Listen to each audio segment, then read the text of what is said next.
de las reformas a la Ley de Educación Intercultural. Destacó de estas reformas lo establecido en materia de inclusión. Belkis, tenemos una nueva participación en el Pleno. Se trata de la asambleísta nacional Paola Cabezas. Es hacer ofertas de campaña y cuando se es gobierno, hacerse los locos y no cumplirlas. La ley de educación intercultural en la gestión anterior fue aprobada por el bloque de Creo. Eso remitiéndome a la exposición que hiciera el colega Diego Ordóñez. Qué fácil es hacer ofertas cuando se está en campaña, pero qué difícil es cumplir cuando se es gobierno. Creo que eso es lo que en esta asamblea se debe fiscalizar, que se cumplan las ofertas que se le hizo al pueblo ecuatoriano y que se le cumplan las ofertas que se le hicieron a los maestros. Pero hay que hablar del contexto, hay que hablar del problema. ¿Cuándo llegamos a esta situación que hoy tiene en total precarización a la educación, a la salud, a los ecuatorianos en sí? La pandemia del COVID-19 ha puesto en evidencia muchas realidades que demuestran la inequidad y la desigualdad que viven miles de ecuatorianos. La desatención y la ausencia del Estado está en todos los rincones del país.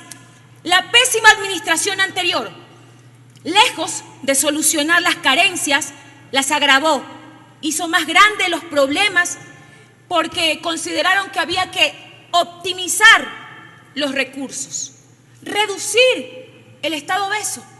Hoy escuchaba con mucho asombro al colega Hachero decirnos que la Asamblea, que en su ámbito administrativo la presidenta lo podría hacer, pero él trae aquí a la Asamblea la discusión para que se donen computadoras usadas a los niños de la Amazonía.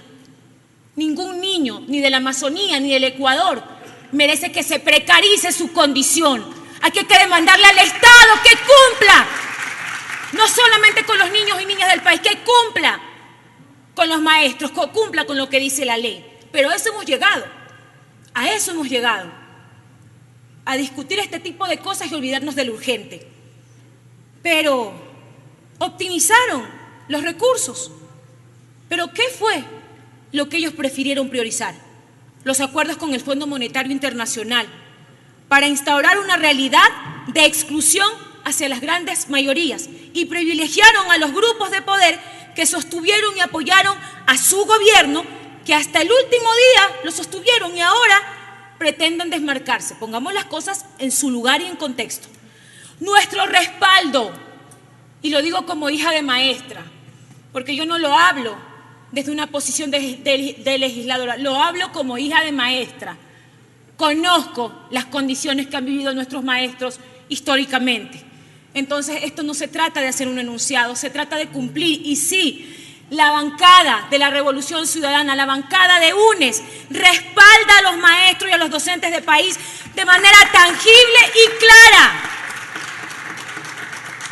¿Y cómo se los ha respaldado? Porque justamente en el gobierno de la Revolución Ciudadana se revisaron y se dignificaron sus remuneraciones. Por primera vez, nuestros maestros tuvieron una universidad para su profesionalización.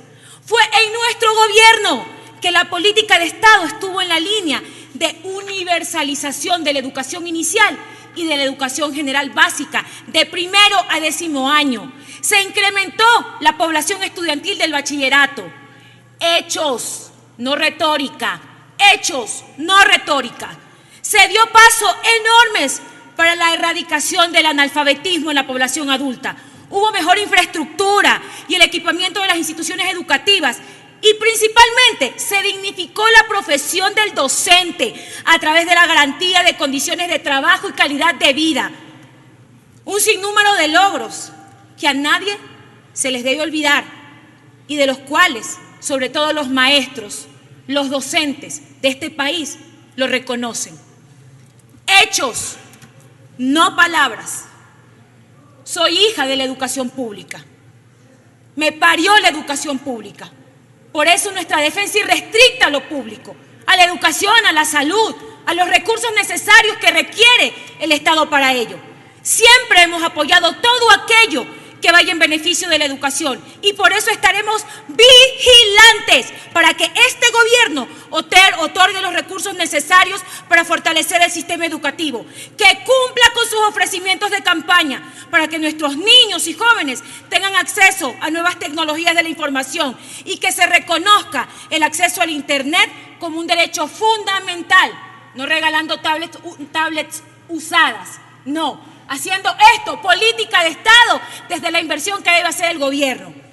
Estaremos vigilantes, para que la estabilidad laboral llegue masivamente a los maestros.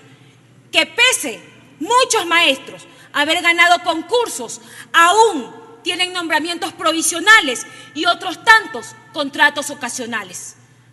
A mí en lo personal, y con esto va dirigido a la proponente de la resolución, a mí en lo personal me llama poderosamente la atención que hoy a través de esta resolución se quiera vender una idea de que sería el medio adecuado para solucionar las injusticias de las cuales son víctimas los maestros del país, empujándonos a votar por una resolución que además desconoce las funciones de la Corte Constitucional, máximo intérprete de la Constitución, y que en la actualidad se encuentra revisando la pertinencia de esta ley.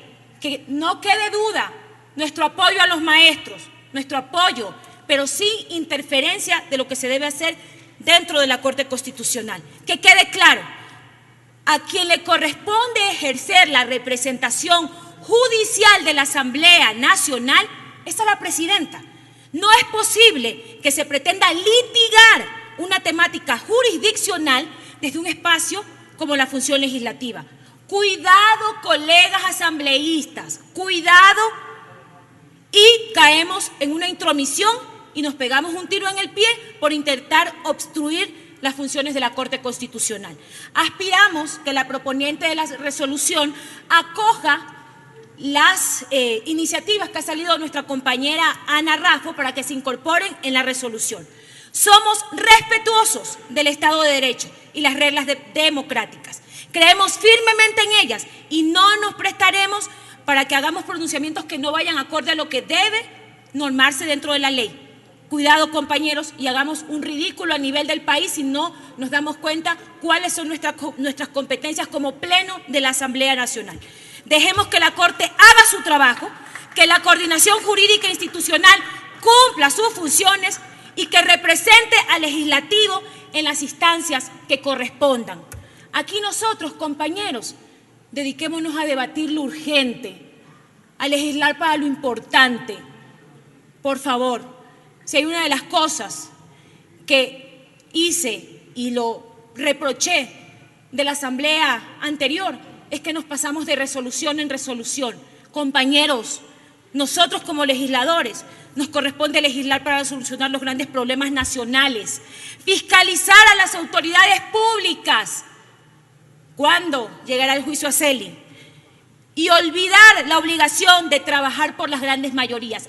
Eso es lo que nos corresponde como legisladores. Si se incorporan algunos de los aportes que hemos hecho a la resolución, nuestra bancada la apoyará. Muchísimas gracias, señora presidenta, compañeros legisladores.